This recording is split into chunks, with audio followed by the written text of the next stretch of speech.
Hello வணக்கம், நலம் தானா வியூவர்ஸ். இன்னைக்கு சீராளம்னு ஒரு டிஷ் செய்ய போகிறோம். இது வந்து 2-3 தினசாக செய்யலாம். அதே மாதிரி இந்த இன்க்ரீடியன்ஸ், இந்த அரிசி கலக்காமையும் செய்வாங்க, வெறும் பருப்பு போட்டு அரிசி கலந்தும் செய்வாங்க. இந்த மாவை வச்சுக்கிட்டே நமக்கு வந்து 2-3 டிஷ்ஷாக செய்யலாம். ஆனால் நான் இன்னைக்கு வந்து ஒரு விதமானது மட்டும்தான் செய்ய போகிறேன். மாவு பச்சரிசி எவ்வளவு எடுக்கிறோமோ அதே அளவுக்கு கடலைப்பருப்பு, துவரம்பருப்பு, பாசிப்பருப்பு 3 பருப்பும் இந்த அரிசி 4ஐயும் சேர்த்து ஒரு 2 தடவை கழுவிட்டு 3வது தண்ணியை ஊற்றி 2 மணி நேரம் மட்டும் ஊற வச்சிடணும். அதுலேயே வரமிளகாய் அவங்க காரத்துக்கு தகுந்தாப்புல சேர்த்துக்கலாம். நிறையா குவான்டிட்டி போட்டோம்னா நிறையா போட்டுக்கலாம். அது மாதிரி அதுலேயே சேர்த்து ஒரு கிட்டத்தட்ட அடை மாவு டைப்பில் தான் இது, ஆனால் கொஞ்சம் வித்தியாசமானது. இதை வந்து அதில் ஊற வச்சு இப்போ இதை வந்து அடைக்க அரைக்கிறாப்புலையே கொஞ்சம் குறவரப்பாக அரைச்சி முதல்ல எடுத்து வச்சுக்கணும். கொஞ்சம் இதில் பெருங்காயத்தூள் கொஞ்சம் போட்டுக்கணும். இப்போ அரைச்சிட்டு அதுக்கப்புறமேலு அதெல்லாம் தாளிக்கிறப்போ அதெல்லாம் போடணும். என்னெல்லாம் போடணும்? அதில் வெங்காயம், தேங்காய் பூ போடணும், கருவேப்பிலை, இஞ்சி போட்டிருக்கேன். இஞ்சி இப்போ கம்மியாக இருக்கேன். இஞ்சியா இன்னும் கொஞ்சம் போட்டுக்கலாம் வேணுமா? பெருங்காயத்தூள் வேற கொஞ்சம் போடுவோம். பூண்டு கிடையாது? பூண்டு போட மாட்டாங்க இருக்கு. அவ்வளோதான், தேங்காய் பூ மட்டும் போடணும். இப்போ இது அரைக்க போறீங்க? முதல்ல அரைச்சிட்டு ஆவியில வேக வச்சு எடுத்துக்கணும். பெருங்காயமா இதுலயே போட்டு ஒரு அரை பாதி அரைச்சாச்சு, மீதி பாதி அரைக்கிறாங்க. அது பெருங்காயத்தை சேர்த்துக்கிறாங்க. கட்டி பெருங்காயமா இருந்தாலும் தண்ணியில அப்படியே ஊற வச்சு இதுல கலந்துக்கலாம். கட்டி பெருங்காயமா இருந்தா இது நான் தூளா இருக்கும் அப்படியே போட்டுறேன்.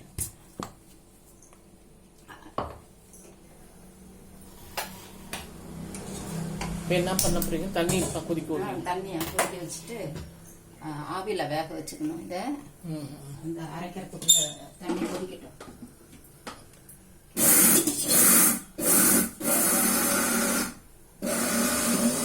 வெங்காயம், தேங்காய் வர இருக்கணும் இல்லையா? அது அப்புறமேல தாளிக்கல போடணும்.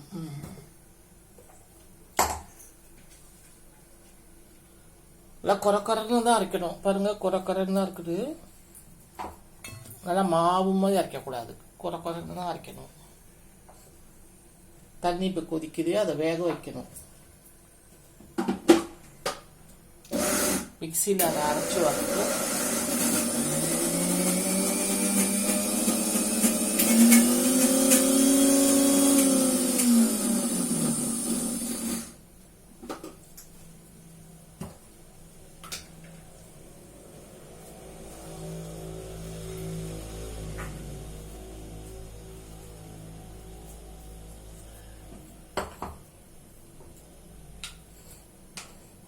நல்லா கொதிச்சிருச்சு தண்ணி.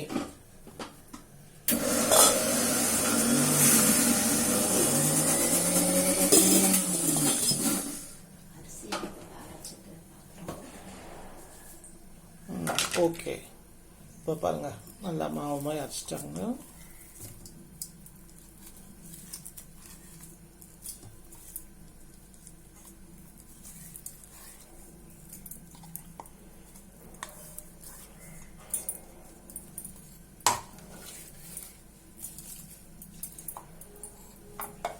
இதில் உப்பு மஞ்சத்தூள் இதில் ஆட் பண்ணிக்கணும். வெங்காயம் இப்போ போடணுமா அப்புறம் போடணுமா? அப்புறம் தாளிக்கணும்.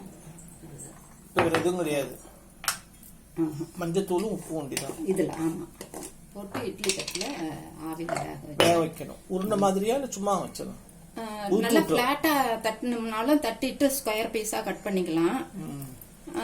நான் வந்து இட்லி தட்டில் கொஞ்சம் ரொம்ப குண்டா இல்லாமல் ஒரு மாதிரி ஃப்ளாட்டாக தட்டிட்டோம்னா அதை சின்ன சின்ன பீஸா கட் பண்ணி அந்த தாளிச்சிட்டு அந்த வெங்காயம், தேங்காய்லாம் அதில் போட்டு டோக்லா மாதிரியும் எடுக்கலாம். ஒரு சிலர் வந்து உதுத்தூட்டும் செய்வாங்க, உசிலி மாதிரி. அப்படி இது நான் வந்து டோக்லா டைப்ல செஞ்சு வெங்காயம் போடாம போட்டும் செய்யலாம், போடாம செய்யலாம். இட்லி பொடி கடை தூவி சாப்பிடலாம். பிடிக்காதவங்க வெறும் வெங்காயமும் இது மட்டும் போட்டு சாப்பிட்றதா இருந்தாலும் சாப்பிடலாம். இதை வந்து இன்னும் கொஞ்சம் தண்ணி ஊற்றி தளதளன்னு செஞ்சு வடை சட்டியில இந்த ஏந்தல் சட்டி மாதிரி இருக்குமே, அதுல நல்லா 2 ஸ்பூன் எண்ணெய் ஊத்தி அதை அப்படியே அதுல ஒரு கரண்டி மாவை ஊத்தி ஊத்தப்பத்தை விட மொத்தமா செஞ்சு நல்லா மூடி ஒரு 10 நிமிஷம் 15 நிமிஷம் வேக விட்டு திருப்பி போட்டு அதே மாதிரி வேக வச்சா சாப்பிடலாம். அதுலயும் அந்த மாதிரி வெங்காயம், தேங்காய், கருவேப்பிலை, கொத்தமல்லி, உரப்படா மாதிரி அது மாதிரி கிட்டத்தட்ட உரப்படைக்கு போடுற அளவு தான் இதுலயும் போட்டிருக்கிறோம். ஒரு சிலர் கொஞ்சம் பருப்பு கம்மி பண்ணுவாங்க, ஒரு சிலர் பருப்பும் கூட போடுவாங்க. தண்ணி கொதிச்சிருச்சு.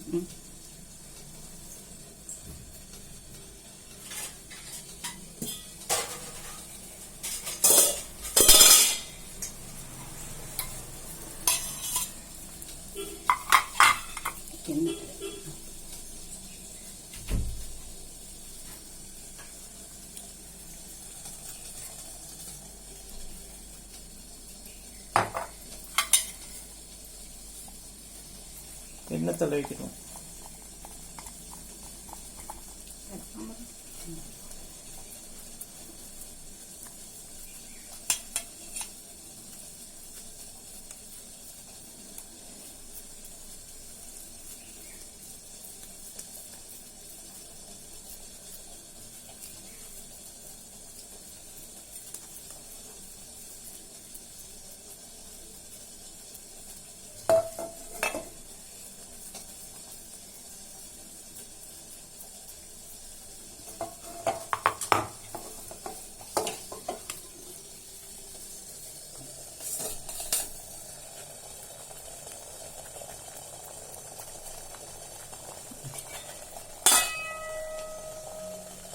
இது அப்படியே மூடி வச்சுட்டு தட்டியாச்சு.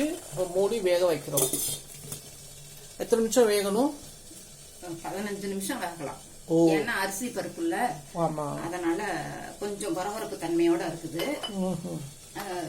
நல்லா பாயில் பாயிட்டு வந்து மீடியத்துல வச்சு ஒரு 15 நிமிஷம் வேக விடலாம். பாருங்க வெந்துருச்சு. கலர் பாருங்க என்ன அழகு கலர் ஆக்குது. இதை ஊத்து விடணும் இல்லையா?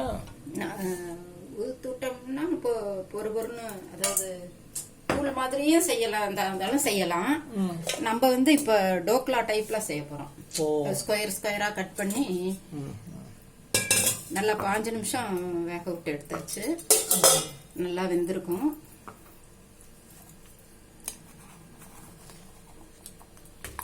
இதுக்கு வெறும் இட்லி பொடி இந்த அடுப்புல வச்சுட்டு கடுகு, பெருங்காயம் போட்டிருக்கிறோம், கருவேப்பிலை இதெல்லாம் தாளிச்சிட்டு இந்த பொடியை போட்டு இந்த பீஸை போட்டு வதக்கிட்டு இட்லி பொடி தூவி அப்படியே சாப்பிடலாம்.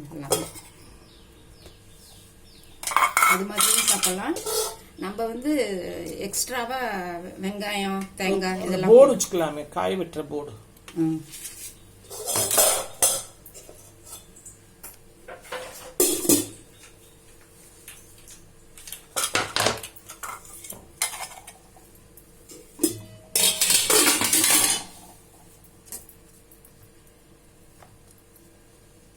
நல்லா சின்ன பீஸாவும் போட்டுக்கலாம், பெரிய பீஸாவும் போட்டுக்கலாம். இந்த இது மாதிரி சூப்பர். இப்படி கட் பண்ணிக்கணும். நல்லா சுடுது. சைஸ் வந்து நம்ம இஷ்டம்.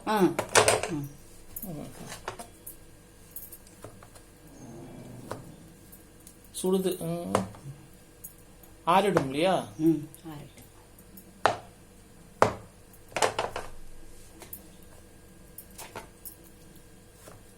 கடுகு எல்லாம் போட்டு தாளிக்கணுமா? கடுகு, உளுந்தம்பருப்பு, கடலைப்பருப்பு போட்டு அவங்கவுங்க இஷ்டம். வெறும் கடுகு மட்டும் கூட போட்டுக்கலாம். கொஞ்சம் உளுந்தம்பருப்பு, கடலைப்பருப்புலாம் போட்டு வாயில கடிப்படையெல்லாம் நல்லா இருக்கும் சாப்பிட்றதுக்கு. அது கடிக்க கஷ்டம். அது மாதிரி ஒரு சிலருக்கு நடுப்புற நறுக்குன்னு வந்தா ஒரு சிலருக்கு பிடிக்காது. அவங்களாம் அவாய்ட் பண்ணிக்கணும்னாலும் அவாய்ட் பண்ணிக்கலாம். அதனால நல்லா டேஸ்ட் ஒன்றும் மாற போறதில்ல. இப்படியே சாப்பிடலாம். இப்படியும் சாப்பிடலாம். இந்த உருண்டை குழம்புக்கெல்லாம் வேக வச்சுட்டு அப்படியே சாப்பிடுவாங்க. இந்த மாவை வந்து எண்ணெயில அப்படியே வடை மாதிரி கூட போடுறதா போட்டுக்கலாம். ஆவியில வேக வைக்காம எண்ணெயில டீப் ஃப்ரை கூட பண்ணி சாப்பிடலாம். இது ஆல் பர்பஸ் ஃபிளார்னு கூட கிட்ட சொல்லலாம். 2-3 நிமிஷம் நம்ம இஷ்டத்துக்கு செஞ்சுக்கலாம். இப்ப அடுப்புல நெய் ஊத்திருக்கேன். நெய் மெல்ட் ஆயிடுச்சு. நெய்யும் கொஞ்சம் நல்லெண்ணெயும் ஊத்திருக்கேன். இது இன்னும் கொஞ்சம் கூட ஊத்திக்கலாம். நெய் ஊத்தினாலும் நல்லா இருக்கும். இப்ப அடுப்பை பற்ற வச்சுக்கலாம்.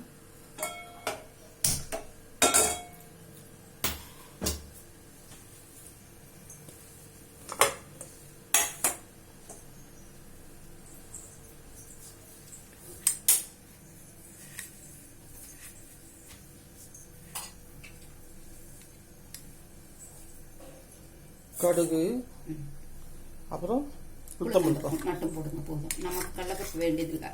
ஏன்னா அதுலயும் போட்டு அரைச்சுதான்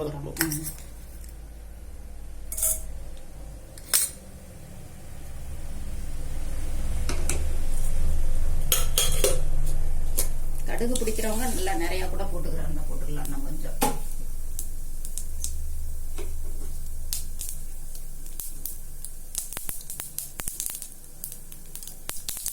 மிளகாய் கூட அதுல நிறைய போடுறத விட ஒரு 2 மிளகாய் அதுல போட்டுட்டு மிளகாய் பொடி கூட போட்டு பிரட்டிக்கணும்னாலும் பிரட்டிக்கலாம்.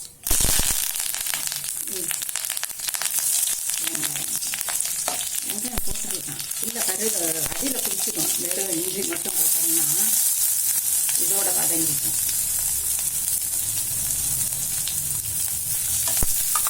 இந்த வெங்காயம் வதங்கியெல்லாம் துருவி வச்சிருக்கிறோம் இல்லையா, அதனால இஞ்சி வதங்கிடும்.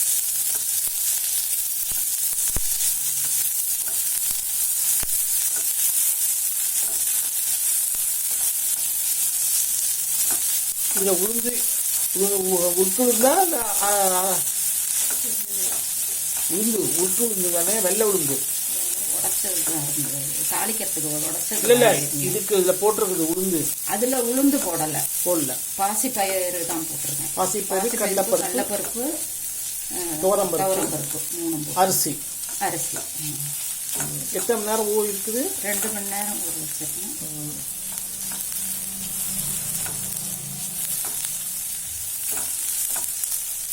பாசிப்பருப்பு வந்து கழுவி எல்லாம் ஒன்னா தானே கழுவிட்டுருக்கீங்க இல்லையா? ஒன்னாவே கழுவிட்டு 2 மணி நேரம் ஊற வச்சுட்டு தண்ணியை இழுத்துடணும். தண்ணியே இல்லாம தான் அரைக்கணும் இல்லையா? தண்ணி இல்லாம தெளிச்சு ஆட்டுவீங்களா, சும்மா அரைச்சிடுவீங்களா?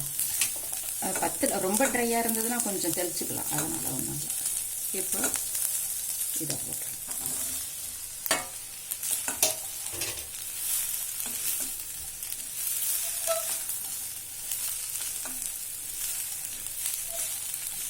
டோக்லா டைப்பு. இட்லி பொடி கொஞ்சம் தூட்டுனா வேண்டாம். சரி, வரமிளகா ஒன்று கிள்ளி போடலாம். இல்லை, வரமிளகா போட்டு தான் அரைச்சிருக்கிறோம். இருந்தாலும் இப்படி தாளிக்கிறப்ப போட்டோம்னா அது ஒரு டேஸ்டா இருக்கும். உள்ள நீங்க போட மறந்துட்டீங்க. ஆமா, வரமிளகா வந்து ஆப்ஷன். நம்ம வெங்காயம், கருவேப்பிலை, இஞ்சி எல்லாம் போடுறப்ப ஒரு காஞ்ச வரமிளகா ஒன்று கிள்ளி போட்டுக்கலாம். அப்படி இல்லைன்னா பச்சை மிளகா கூட போட்டுக்கலாம். கொஞ்சம் அந்த மசாலா வாசம் பிடிக்கிறவங்க கரம் மசாலா கூட இந்த இடத்துல தூவி வேணுமா சாப்பிட்டுக்கலாம். அதனால ஒன்றும் கிடையாது. அதாவது அந்த மசாலா வாசம் அவங்க இஷ்டத்துக்கு டேஸ்ட்டுக்கு தகுந்த மாதிரி எது வேணா ஆட் பண்ணிக்கலாம். நிலக்கடலையை தூள் பண்ணி அது கூட சேர்த்துக்கலாம். வறுத்த கடலையை தூள் பண்ணி அதுலேயே சேர்த்துக்கலாம். இந்த மாதிரி எது ஆசையோ அவங்க செஞ்சுக்கலாம். இப்போ தேங்காய்,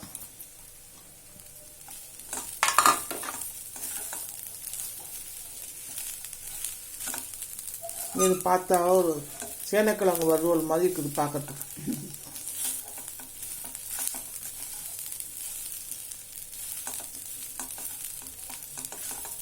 அப்படின்னு சொல்லலாம். அந்த உசிலிங்கிறப்ப கொஞ்சம் புளித்தண்ணி இதுல சேர்த்துக்கிறாங்க.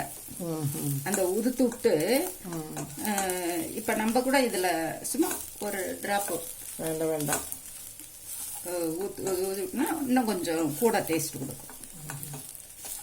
கொஞ்சமா மஞ்சள் பூசணிக்காய் வந்து இந்த மாதிரி செஞ்சு கூட எப்படிதான் செய்வாங்க, பார்க்கறதுக்கு அப்படிதான் இருக்குது. தேங்காய் போட்டு ரொம்ப நேரம் தேங்காய் போட்டதுக்கு அப்புறம் ரொம்ப நேரம் கிண்டக்கூடாதா? இருக்கக்கூடாது, அதனால ஆஃப் பண்ணியாச்சு. எடுத்து சர்வ் பண்ணி சாப்பிட. இப்போ எடுத்து சாப்பிட வேண்டியது தான்.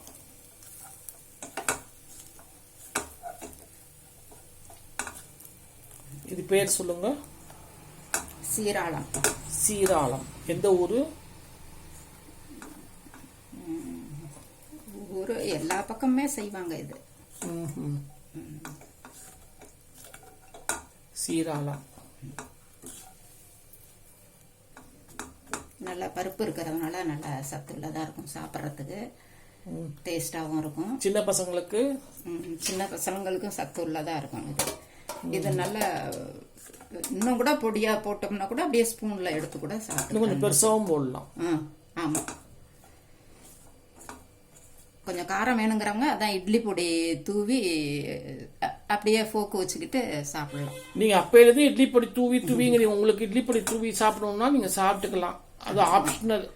எங்க வீட்டில் அவங்க அப்பாவிலேருந்து இட்லி பொடிங்கிறாங்க, அவங்க தூவி சாப்பிடுவாங்கன்னு நினைக்கிறேன். பெரிய கரண்டியா இருந்தா இந்த டிவி இது நீங்களும் செஞ்சு பாருங்க. ஹெல்த்தியானது. நம்ம எண்ணெய் கம்மியா வேணுங்கிறவங்க இது மாதிரி ஆவியில் வேக வச்சுட்டு கொஞ்சமாக நெய் ஊற்றி இது மாதிரி பெரட்டி சாப்பிட்டா நல்லா சத்துள்ளதாக இருக்கும். நீங்களும் செஞ்சு பார்த்துட்டு ஃபீட்பேக் சொல்லுங்கள்.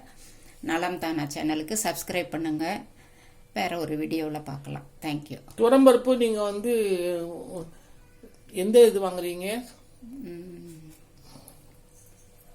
ஆந்திரா பருப்பா இல்லை? ஆந்திரா பருப்பு வாங்குறது தான். அந்த பேக்கெட்டு தெரியல. Double hours